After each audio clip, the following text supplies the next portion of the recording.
Cette vidéo a été écrite fin mars et mise en ligne sur le site Medium il y a un mois, le 7 avril 2020.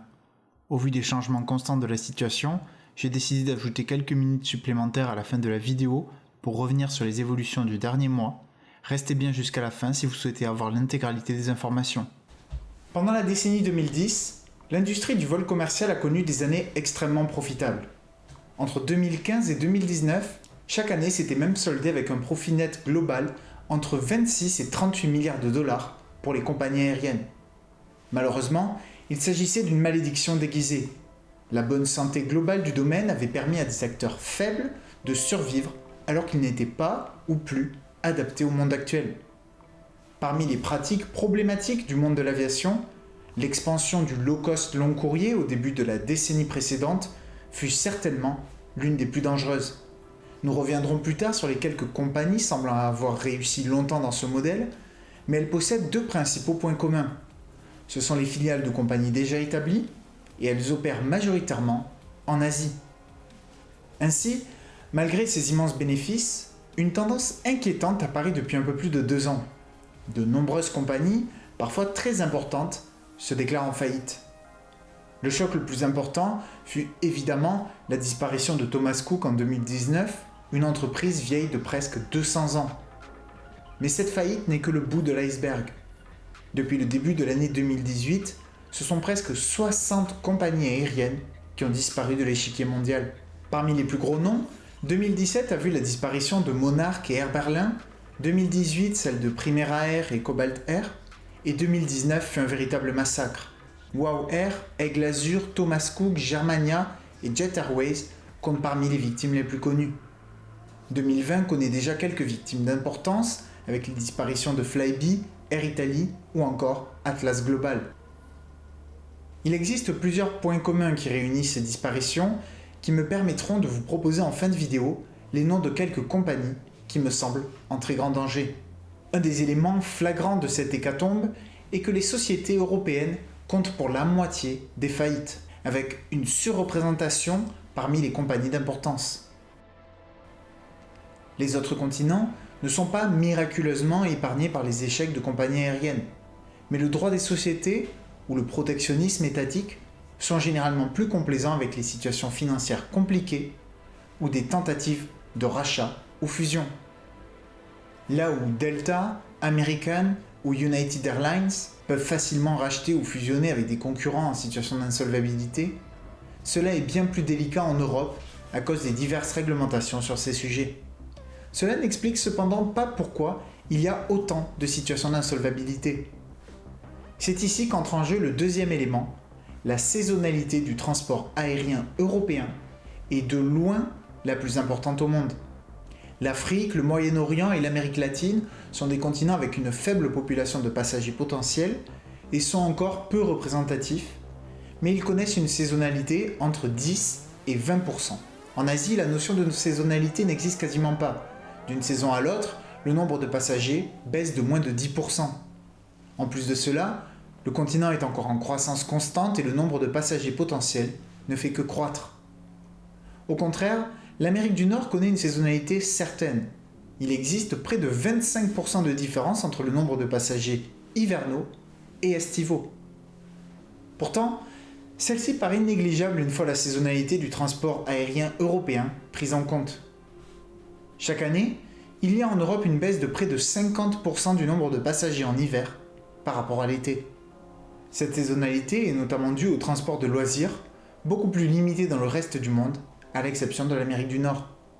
Ce continent compense par une surreprésentation des contrats d'entreprise par rapport à l'Europe et permet de maintenir une activité importante.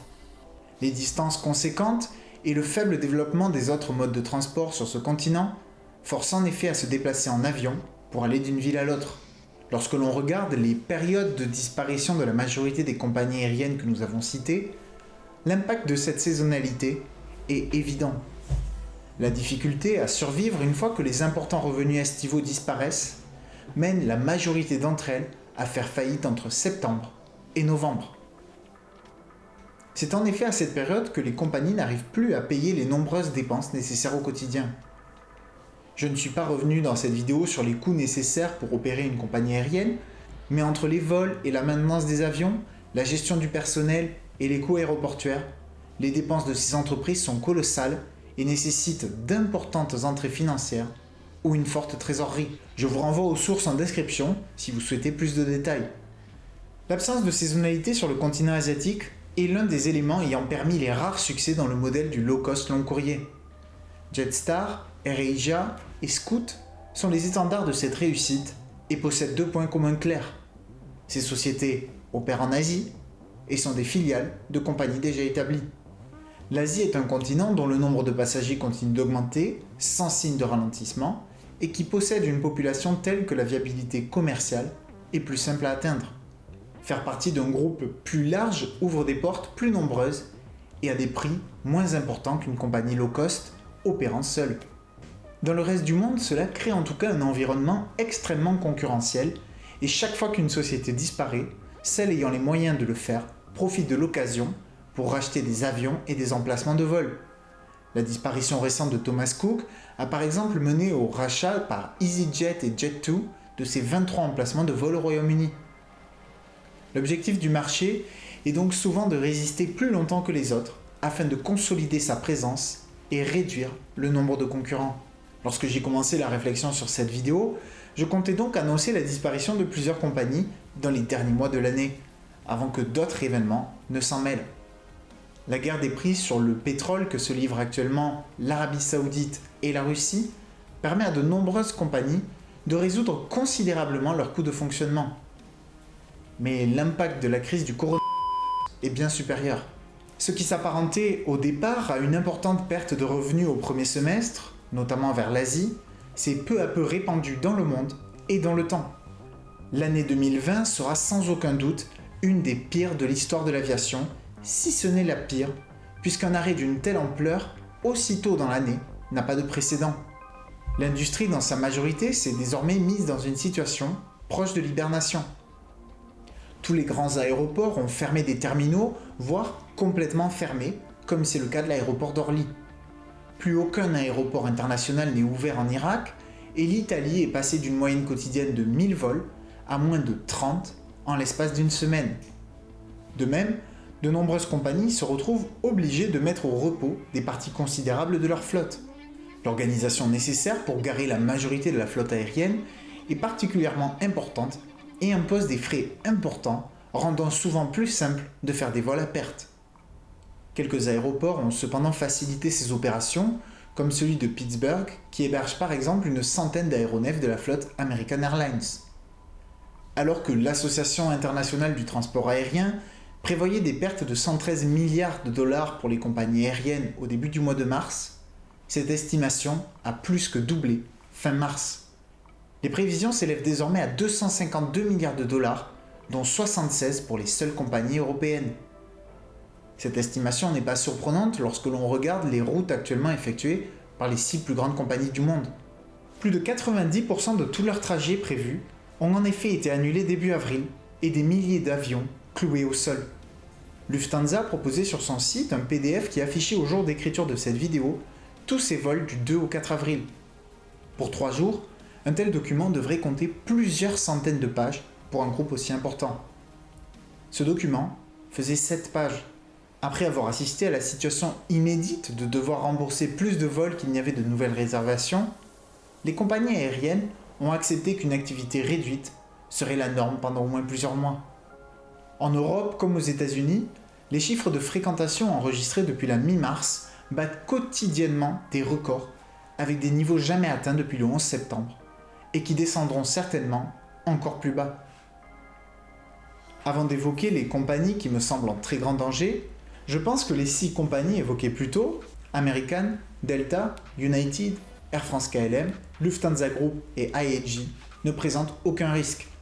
Lorsqu'il a promis un plan de plus de 2000 milliards de dollars pour l'économie américaine, Donald Trump a précisé que 50 milliards seraient réservés au soutien des compagnies aériennes basées aux États-Unis. American Airlines en a déjà demandé 12, et si d'autres demandes sont faites d'ici la publication de la vidéo, elles apparaîtront à l'écran. Les compagnies aériennes seront également soutenues par leurs États et l'Union européenne et ne risquent donc, à mon sens, que des pertes importantes. La politique de Qatar Airways face à cette crise est assez surprenante. Elle est l'une des rares, si ce n'est la seule, qui a décidé d'augmenter son nombre de sièges disponibles au lieu de le diminuer. Il profite en réalité de la situation pour faire exploser les prix de rapatriement des étrangers, multipliant parfois les prix par 4 par rapport au prix moyen en cette période. La compagnie étant depuis plus de 2 ans dans une situation financière délicate à cause de la crise diplomatique avec ses voisins du Golfe, il ne serait donc pas surprenant qu'elle cherche à profiter de la situation, en plus de se préparer pour une très faible saison estivale. De telles pratiques posent cependant des questions, et si les coffres du Qatar ne se trouvaient pas derrière la compagnie, son futur serait très sombre. Brussels Airlines et Austrian ont décidé de fermer temporairement, pendant que Flybe mettait la clé sous la porte, mais de nombreux dégâts sont encore à venir. En novembre 2019, après plusieurs années de mauvais résultats, la compagnie Norwegian a été obligée de déclarer qu'elle était soutenue financièrement au-delà de 2020, une pratique rarissime dans le domaine. Avec les nombreuses disparitions de compagnies aériennes, l'instabilité d'une compagnie devient une réelle inquiétude pour les passagers qui pourraient ne pas vouloir prendre le risque de voler avec une compagnie en difficulté financière, surtout aussi peu de temps après l'imbroglio Thomas Cook. La crise du coronavirus pourrait donc être la fossoyeuse de Norwegian. La spécificité de la crise pourrait cependant mener à des nationalisations qui sauveraient certaines compagnies qui auraient dû faire faillite. Si Brussels Airlines fait par exemple partie des candidats principaux à l'heure actuelle, la Norwegian pourrait également profiter de l'intervention du fonds souverain. Lorsque j'ai commencé à réfléchir à cette vidéo, Alitalia était l'une des compagnies que je souhaitais mettre dans cette liste, même si je supposais que le gouvernement italien l'empêcherait de disparaître. Après un prêt de 900 millions d'euros en mai 2017 et un de 400 millions d'euros en novembre dernier, qui devait permettre à la compagnie de fonctionner jusqu'à sa vente en mars, l'État italien vient purement et simplement de renationaliser la compagnie et y injectera 600 millions d'euros supplémentaires. Au milieu de l'année 2018, 6 compagnies réalisaient des vols low-cost entre Paris et l'Amérique du Nord. Level, French Bee, Norwegian, XL Airways, Primera Air et WOW Air. Depuis, les 3 dernières ont disparu. Comme Norwegian, je suis pessimiste quant à la capacité de Level et French Bee à survivre à moyen terme malgré le business model précautionneux de ce dernier. Comme je l'ai dit précédemment, tout opérateur principalement axé sur le low-cost longue distance présente de forts risques. TUI a récemment reçu un prêt de 2 milliards d'euros de l'État fédéral allemand. Si cela peut sembler être une preuve de confiance, des compagnies obligées de faire d'importants prêts se retrouvent en réalité généralement dans un cercle vicieux où elles sont obligées de réduire leur capacité au fur et à mesure jusqu'à la faillite. Au contraire de sa voisine Emirates, Etihad est dans une situation pénible. Elle a perdu 5,6 milliards de dollars dans les 4 dernières années et présentait comme une réussite une perte de près de 900 millions d'euros l'année dernière. La compagnie a eu des choix d'investissement très douteux, comme Jet Airways et Air Berlin, qui ont toutes les deux coulé ces dernières années, mais aussi dans Alitalia, une compagnie dont nous venons de parler. S'il y a certes le gouvernement des Émirats Arabes Unis derrière la compagnie, la guerre des prix sur le pétrole le met dans une situation délicate et il n'est pas certain qu'ils aient les liquidités nécessaires pour permettre à l'activité de se maintenir. Il est question depuis des années d'une fusion avec Emirates qui va peut-être enfin profiter de la situation critique pour reprendre sa concurrente, qui aurait grandement besoin des résultats exceptionnels de sa voisine. Qantas et Virgin Australia étaient toutes les deux dans des situations financières très compliquées avant même le coronavirus. Mais comme la première est une compagnie nationale, elle sera certainement sauvée. Dans la même lancée, South African Airways est une compagnie nationale qui devrait disparaître. Elle a reçu près de 4 milliards de dollars de renflouement dans les 25 dernières années et ne fait plus de profit depuis 2011. En décembre, la compagnie a déclaré qu'elle entrait dans une procédure de faillite afin d'étudier ses futures possibilités. La crise du coronavirus pourrait lui permettre de repartir de zéro en renvoyant tout son personnel et hiberner temporairement. Même dans une telle situation, un partenariat avec une autre compagnie ou un renflouement supplémentaire de l'État est indispensable pour maintenir la compagnie en vie. Parmi les compagnies américaines, Spirit Airlines et Frontier Airlines me semblent également en danger. Les deux ont demandé le soutien financier de l'État, mais la seconde compagnie avait déjà été en procédure de faillite en 2008. Si Cathay Pacific a profité de la disparition de Jet Airways pour augmenter son nombre de passagers transportés, notamment en Inde, la situation moyenne de la compagnie, cumulée à la crise du cours, pourrait lui être fatale. Sauf à ce que les États cherchent à soutenir énormément les compagnies aériennes, ce qui pourrait être le cas des compagnies nationales comme Qantas, South African Airways ou Icelandair, et suivrait ainsi le chemin d'Alitalia. Je pense que l'on peut raisonnablement s'attendre à voir disparaître la moitié des compagnies aériennes que j'ai citées dans les prochaines années et voir une consolidation d'un secteur en surcharge d'acteurs. N'hésitez pas à réagir dans les commentaires à ces éléments ou si vous voyez d'autres compagnies dont vous considérez la survie comme improbable. Nous sommes aujourd'hui le 5 avril 2020 et il y a eu quelques changements importants depuis l'écriture de cette vidéo. L'information la plus importante est la disparition de South African Airways qui est désormais quasiment actée. Il était grand temps que cette compagnie disparaisse et nous verrons maintenant les pratiques de cette nouvelle compagnie que l'État souhaite mettre en œuvre. Norwegian est également dans une situation très compliquée puisqu'elle était financée en considérant une année pleine et non une quasi-hibernation.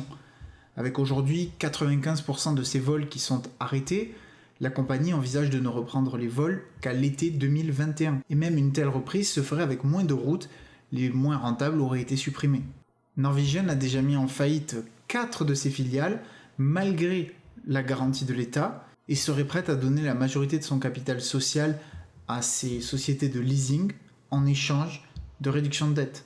Les compagnies des 6 plus grands groupes que j'ai cités au début de la vidéo ont sans surprise obtenu plusieurs milliards d'euros chacun. Elles ont cependant chacune fait des réductions importantes, que ce soit en termes d'effectifs, de routes, de filiales, mais aussi de véhicules.